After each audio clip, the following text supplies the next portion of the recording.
ছাত্ৰ ছাত্ৰীসকল মই মৌচুমী তোমালোক সকলোকে জনাক মৌচুমী ইকো ক্লাছলৈ স্বাগতম জনাইছোঁ। আজিৰ ভিডিঅ'টোত এটা কুৱেশ্যন লৈছোঁ। কুৱেশ্যনটো হৈছে BA 4th semester economics major Guwahati ইউনিভাৰ্চিটিৰ মেথমেটিকেল যোনখন পেপাৰ আছে সেই পেপাৰখনৰ ইউনিট নাম্বাৰ 2ৰ এটা কুৱেশ্যন লৈছোঁ। আৰু এই কুৱেশ্যনটো মোক এজন ষ্টুডেণ্টে পঠাইছিলে আৰু মই আজি সকলোৰে লগত এই কুৱেশ্যনটো শ্বেয়াৰ কৰিছোঁ। মই আশা কৰোঁ আজিৰ ভিডিঅ'টো চোৱাৰ পিছত তোমালোকৰ বহুতখিনি কনচেপ্ট ক্লিয়াৰ হ'ব।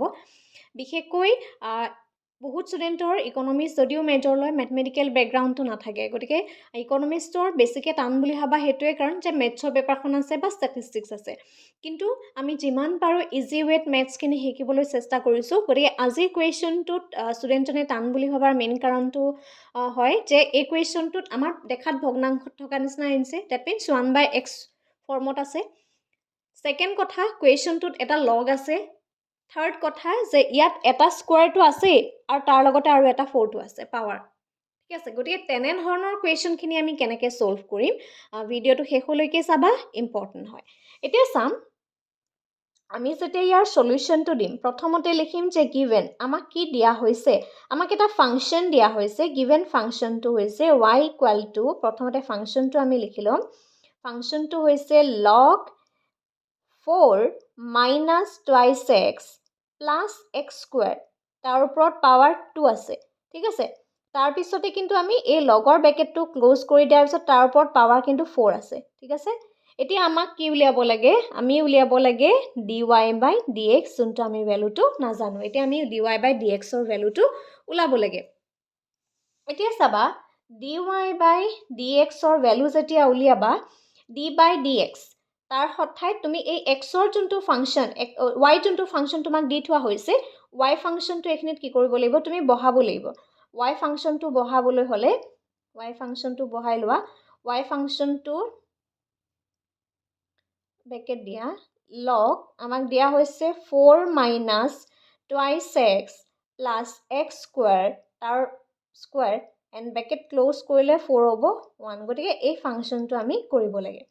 এতিয়া সাধাৰণতে যদি এটা ভেলুত আমাৰ log x বুলি থাকে তেতিয়াহ'লে আমি 1/x বুলি জানো, হয়নে? কিন্তু ইয়াত আকৌ কি কোৱা হৈছে যে কুৱেশ্যনটো ভগ্নাংশতেই আছে, ভগ্নাংশতেই 1/মানে লগত আছে। এতিয়া 1/লগত যিহেতু কুৱেশ্যনটো আছে, গতিকে কুৱেশ্যনটো আমাৰ কেইবাটাও পাৰ্টত ভাগ হ'ব আৰু সেই প্ৰত্যেকটো পাৰ্ট আমি এটা এটা লাইনতে কৰি যাম। চাবা ভালদৰে। এতিয়া চোৱা, যিহেতু এই কুৱেশ্যনটো এইটো পাৰ্ট দি থোৱা হৈছে, গতিকে আমি এটা কথা জানো যে এটা ফাংচন ধৰি লৈছোঁ 1/x² এটা ভেলু হয়। 1/x² থাকিলে আমি এই xটো যদি ওপৰলৈ লৈ যাব পাৰোঁ, x - 2 এনেধৰণে লিখোঁ আমি, হয়নে নহয়? আমি এনেধৰণে লিখোঁ। ঠিক তেনেধৰণে এই ফাংচনটোকো আমি তালৈ কনভাৰ্ট কৰি লওঁ আহা। এতিয়া তালৈ কনভাৰ্ট কৰিবলৈ হ'লে মই ইয়াৰ পৰা ষ্টাৰ্ট কৰিছোঁ যাতে পিছত লাইনখিনি পাতিবলৈ সহজ হয়। এতিয়া চাবা, এই পাৰ্টটোক যেতিয়া আমি ওপৰলৈ লৈ যাম কেনেকৈ হ'ব? এতিয়া হ'ব ব্ৰেকেট দিয়া log 4 - 2x plus x² bracket close square আছে। ঠিক আছে, তাৰপিছতে আকৌ এই যিহেতু ইয়াত প্লাছ 4 আছে, যিহেতু ইয়াক আমি আকৌ কিহলৈ লৈ গ'লোঁ? ওপৰলৈ লৈ গ'লোঁ। সেইকাৰণে প্লাছ 4 ঠাইত কি হ'ব? -4। ঠিক আছে, গতিকে এই প্ৰব্লেমটোৱে আমি ছল্ভ কৰিব লাগে। এতিয়া আমাৰ প্ৰথম কাম আমি কি কৰিলোঁ? ইয়াত এটা ভগ্নাংশ আছিলে, যোনটো ভগ্নাংশ আমি নোহোৱা কৰি ল'লোঁ। প্ৰথম কামটো আমি সেইটো কৰিলোঁ। ঠিক আছে, এতিয়া ছেকেণ্ড কামটো কৰিম কেনেকৈ চাবা। ছেকেণ্ড কামটো কৰিবলৈ হ'লে যিহেতু ইয়াত পাৱাৰ আছে 4, হয়নে? ইয়াত পাৱাৰ 4 আছে, গতিকে এই পাৱাৰটো আমি প্ৰথমতে কৰি লওঁ আহা। এই পাৱাৰটো আমি কৰি ল'লোঁ। আমি ডাইৰেক্ট মেথড ইউজ কৰিম, -4 দিম। -4 এগেইন লিখিবা log 4 - 2x প্লাছ x²। ঠিক আছে, ব্ৰেকেট ক্লোজ। ইয়াৰ ওপৰত পাৱাৰ কিমান আছে? 2 আছে। ঠিক আছে, তাৰ ওপৰত পাৱাৰ কিমান আছে? -4। That means -4 - 1। -1টো ক'ৰ পৰা আহিছে? ফৰ্মুলাৰ পৰা আহিছে, যিহেতু n-1। ইয়াত পাৱাৰ কি আছে? -4, সেইকাৰণে ইয়াত মাইনাছ লগতটো লৈ গৈছোঁ। মাইনাছটো সেইকাৰণে লগত লৈ গৈছোঁ যিহেতু এইটো n হয় আৰু এইটো n-1 হৈছে। ঠিক আছে, তাৰপিছতে ইয়াৰ ভিতৰত আৰু এটা ফাংচন লুকাই আছে। সেই লুকাই থকা ফাংচনটো হৈছে d/dx। সেই ফাংচনটো হৈছে log 4 - 2x প্লাছ x² তাত আকৌ যে হোল স্কোৱাৰটো আছে এই ফাংচনটো যিহেতু আমাৰ লুকাই আছে সেই লুকাই থকা ফাংচনটো আমি কৰিম আমাৰ কি হৈছে log 4 minus twice x plus x square ঠিক আছে ইয়াৰ ওপৰত স্কোৱাৰ আছে গতিকে এই ফাংচনটো আমি নেক্সট আমি এই ফাংচনটো কৰিম ঠিক আছে তাৰ পিছতে এই ফৰ্মটোত যেতিয়া তুমি কৰিবা এই ফৰ্মটোত কৰিবলৈ হলে কি হ'ব -4 তাৰ পিছত লিখিম আমি log 4 minus twice x plus x square তাৰ ওপৰত পাৱাৰ আহিব স্কোৱাৰ নেক্সট আহিব আমাৰ -5 আহিব ঠিক আছে -5 কিয়ৰ পৰা আহিছে -4 -1 হলে -5 হয় ঠিক আছে তাৰ পিছতে চাবা ইয়াত এটা ফাংচন আছে এই ফাংচনটোত যেহেতু আমাক লগত আছে গতিকে এইটো যদি তুমি x বুলি ধৰা ঠিক আছে এইটো যদি 4 minus twice x plus x square এই যোনটো ফৰ্ম হয় এই ফৰ্মটোক যদি তুমি x বুলি ধৰা বা এইটো যদি x square বুলি ধৰা তেতিয়াহ'লে এই ফৰ্মটো আমি লিখিবলৈ হলে আমি এনেধৰণে লিখিব পাৰিম ইয়াক আমি এনেধৰণে লিখিব পাৰিম 4 minus twice x plus x square ওপৰত আমি হোল স্কোৱাৰ লিখিম আৰু ওপৰত লিখিম আমি 1 এইটো কিয় লিখিছো যেহেতু এটুক আমি ধৰি লৈছো log যেনিবা এটো x square আছে ঠিক আছে এটো log x square আছে তেতিয়াহলে কি হ'ব 1/x square হ'ব মানে নহয় ঠিক তেনেধৰণে এই ফৰ্মটোত প্ৰথমতে আমাৰ log 4 minus twice x plus x square আছিলে সেইকাৰণে আমি কি কৰিলো এই ফাংচনটো প্ৰথমতে আমি লগটো ভগ্নাংশলৈ লৈ আনিলো ঠিক আছে যেতিয়া তুমি ইয়াৰ লগটো ভগ্নাংশলৈ লৈ আনিবা লগটো ভগ্নাংশলৈ লৈ আনাৰ পিছতো আৰু এটা কাম আছে সেইটো হৈ ভগ্নাংশলৈ আনিলো তাৰ পিছতে ইয়াত এই যে আছিলে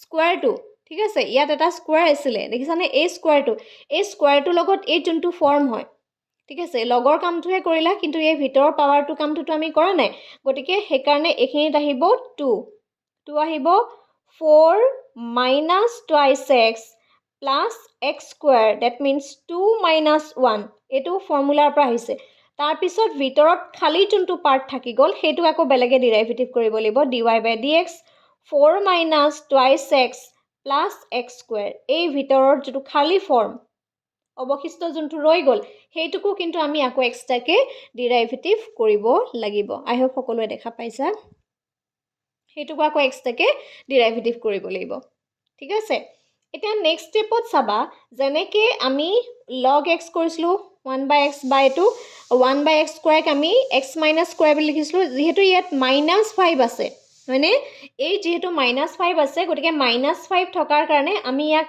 আকৌ তললৈ লৈ আনিলো কিন্তু এই 4 টো ওপৰলৈ লৈ যাম ঠিক আছে তুমি 4 টো ইচ্ছা কৰিলে সাইডটো লিখিব পৰা -4 কে কাৰণ এতেতিয়া ওপৰত 1 লিখিব লাগিব কথাটো একেটাই হয় গতিকে আমি ওপৰত -4 লিখিছো 1/x হয় যেহেতু -4 সলত লিখিব লাগিব গতিকে ওপৰলৈ এনো মাল্টিপ্লাই হৈ যাব গতিকে -4 তুমি লৈ যোৱা তাৰ পিছতে তুমি লগত লৈ যোৱা log 4 minus twice x plus x square ঠিক আছে তাৰ পিছত পাৱাৰ ইয়াত স্কয়াৰ লিখিবা স্কয়াৰ লিখি প্লাই ইয়াত যেহেতু পাৱাৰ 5 আছে -5 আছে গতিকে এখিনি তুমি কি লিখিব লাগিব +5 লিখিব লাগিব -5 লিখিলে নহব ঠিক আছে -5 টো অতৰাবৰ কাৰণেই তো আমি তললৈ লৈ গৈছিলো হয়নে নেক্সট স্টেপটোত চাবা নেক্সট স্টেপত আমাৰ কি আছে 4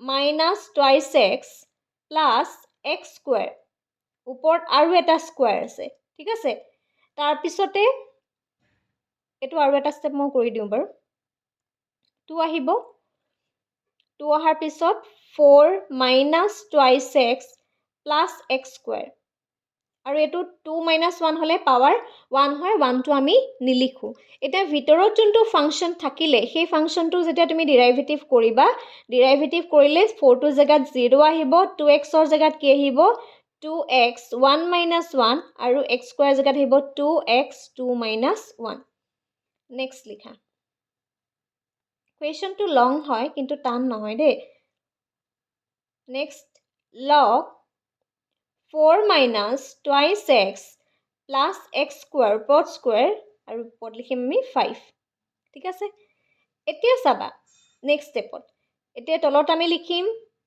4 minus twice x plus x square আৰু ওপৰত হোল স্কুৱেৰ এতিয়া ইয়াত এই 2 again 4 minus twice x plus 4x plus x square এইটো আকৌ ওপৰলৈ পূৰণ কৰি ল'ব পাৰিম নহয় পাৰিম নে নোৱাৰিম এইটো যেতিয়া আমি ওপৰলৈ পূৰণ কৰি লৈ যাম তেতিয়া হ'ব 2 4 minus twice x plus x square আৰু এইপিনে থাকিলে -2 plus twice x ঠিক আছে এটা গোটেইখিনি তুমি একেলগ কৰি ল'বও পাৰা গোটেইখিনি যেতিয়া আমি একেলগ কৰি ল'ম একেলগ কৰিলে কেনেকুৱা হ'ব চাবা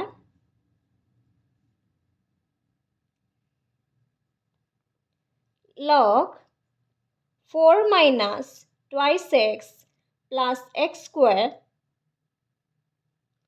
5 4 minus twice x plus x square ওপৰত হোল স্কুৱেৰ এটা -4 আৰু এটো -2 কিমান হ'ব -8 হৈ গ'ল ঠিক আছে -8 হৈ গ'ল আৰু তাত থাকিলে কিমান 4 minus twice x plus x square আৰু ওপৰত এই যে 2 minus twice x আছে এইটোকো আমি ওপৰলৈ লৈ যাব মাইনাছ তোক আমি কি কৰিলোঁ ওপৰলৈ লৈ গ'লোঁ ঠিক আছে যেহেতু পুৰণেই হৈ যায় এতিয়া আমি কটাকটি কৰিব পাৰিনে নোৱাৰি চাম আহা ইয়াত চোৱা ইয়াত আছে 4 minus twice x plus x square আৰু ইয়াতো আছে 4 minus twice x plus x square তাৰ ওপৰত আকৌ হোল স্কুৱেৰ এতিয়া এই স্কুৱেৰটোৱে আমি এই গোটেই এইটো পাৰ্টক আমি কি কৰি দিব পাৰোঁ কাটিব পাৰোঁ ঠিক আছে এই দুটা পাৰ্ট যেতিয়া আমি কাটিলোঁ কাটাৰ পিছত আমাৰ কি থাকি গ'ল আমাৰ থাকি গ'ল